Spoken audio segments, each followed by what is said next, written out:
going to tickle him during the entire interview. It's fine. I'm very used to this. It's customary. You're not ticklish at all. I am very ticklish. Oh, I'm just very used to being ticklish. Okay, Helios is about a man isolated in a windowless, doorless room for his entire life, and he's governed by an anonymous voice in the room to create these light sources, which he can organically do so by taking organic material out of his hand and infusing it with like metal parts, making these perfect glowing orbs that never die, never heat up, etc. And it's about his accidental escape from said room. And what birthed this concept? What birthed this concept? I saw Brazil and wanted to do a dystopian film, and then I saw Woman in the Dunes and knew what theme I wanted to do, which was finding purpose within yourself. And yeah, and then it just was kind of like, actually there was, funnily enough, a lot of like very conversation at parties with various friends about just, you know, little details I could add into the script, and it just created this concept over the course of about a year. So yeah.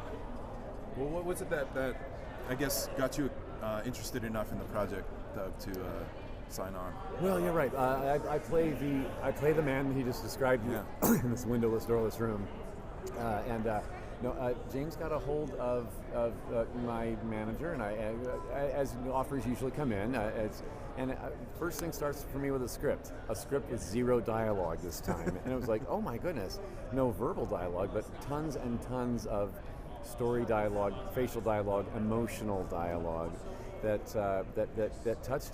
touched emotions in me that I hadn't tapped in a while, and I thought, oh my goodness, this is a real opportunity to explore something, learn something about myself in the process. That's really good filmmaking, when you can tap into something very real and portray it on film. And James, being a writer/director who can create that piece for an actor to do it's a dream come true to be in something like that. Channeled your mime days then? My mime days, totally. Although I did have real props in front of me. I wasn't like, pouring glasses of water that weren't there and walking against the wind. It was just non-verbal dialogue, but tons of other types of dialogue. Yeah.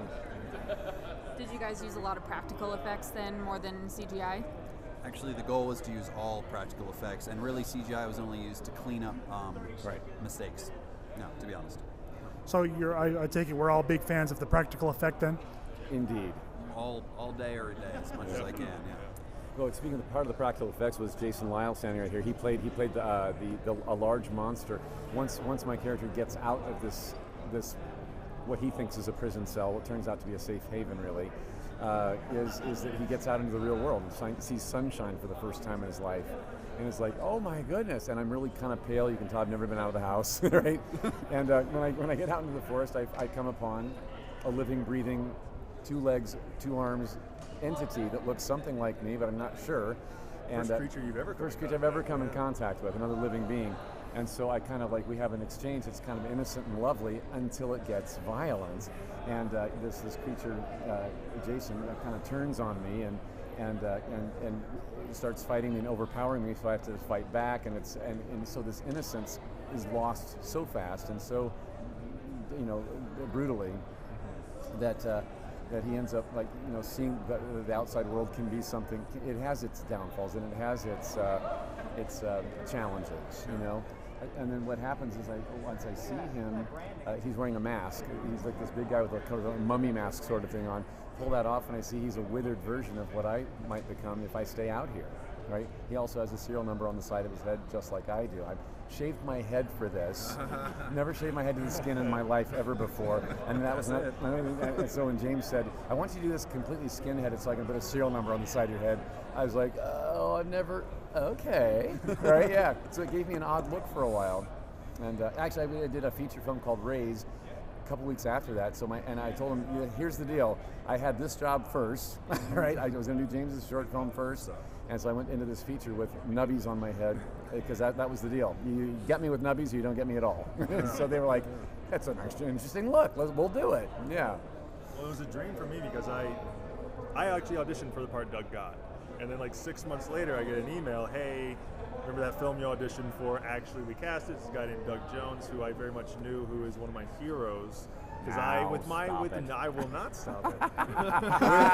Stop it, keep going. With my height, kind of like Doug and my build, I had gotten a lot of makeup stuff in Black 3 and some other things, and I knew who Doug was and looked up to him very much. And I get contacted, hey, do you want to be the creature to Doug being a human? Do you want to fight him?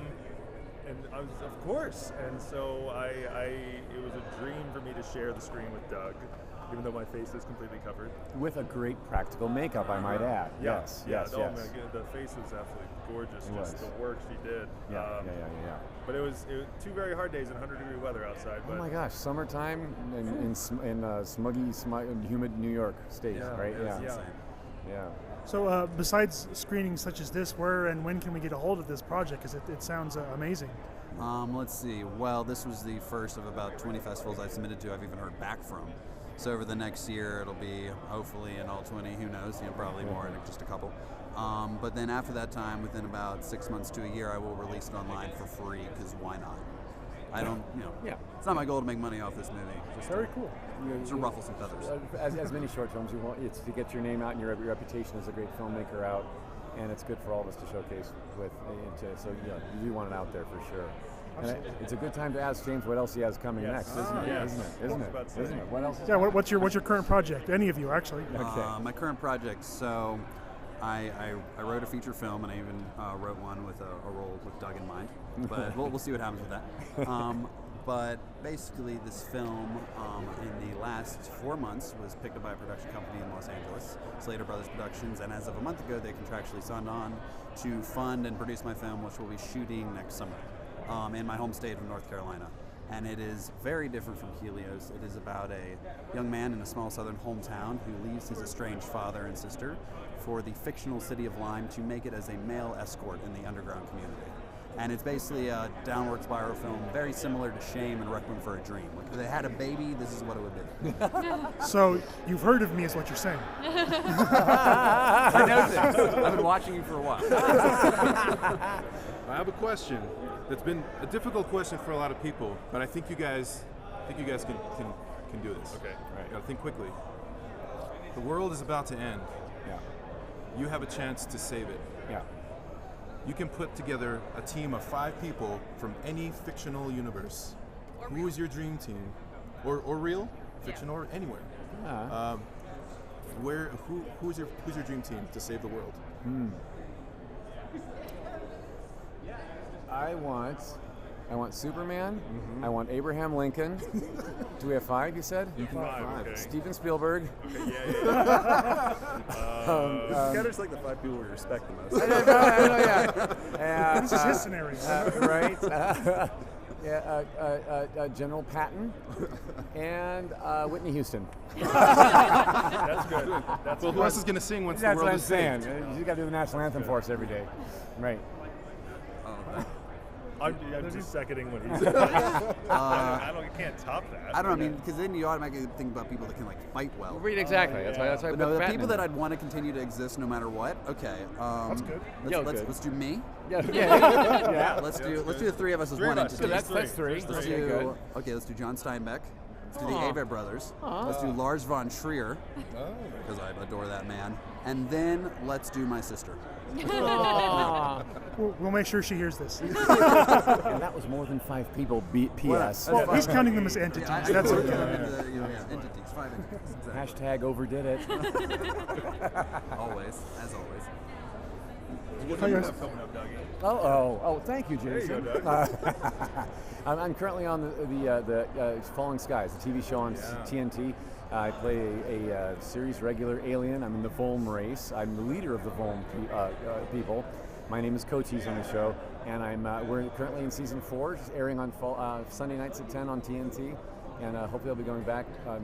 We're going to get news later this month that the show's been picked up for season 5. We'll be back in Vancouver filming that over the next half a year, starting in September. And then I also have, I finished a lot of other things in the meantime.